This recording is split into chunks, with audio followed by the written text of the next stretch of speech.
Yes bana, hujambo na karibu tukatazame taarifa ambazo zipo zinajiri huko Iran na Israel wakati mapigano yanapozidi kuendelea. Marekani yashambulia kwa mabomu maeneo ya nyuklia ya Iran, huku Tehran ikionya kuhusu athari za milele. Kwa nini?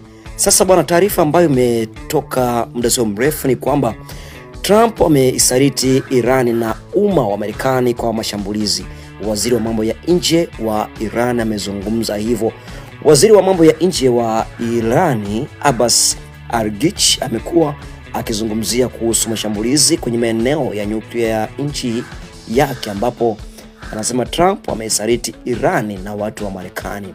Nikimnukuu akisema kwamba wakati Rais Trump alipochaguliwa katika jukwaa la kukomesha ushiriki wa gharama kubwa wa Marekani katika vita vya milele katika sehemu yetu ya dunia, ameisaliti sio tu Irani kwa kutumia vibaya ahadi yetu ya diplomasia, lakini pia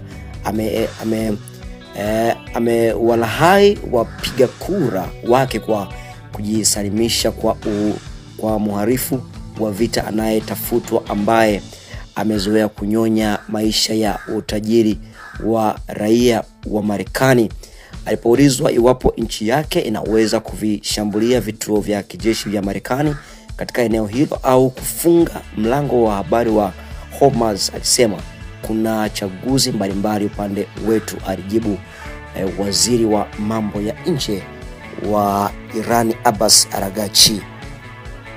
Na kwa taarifa zingine zote ambazo zinazojiri pale Israeli na Irani tutakuletea hapa uweze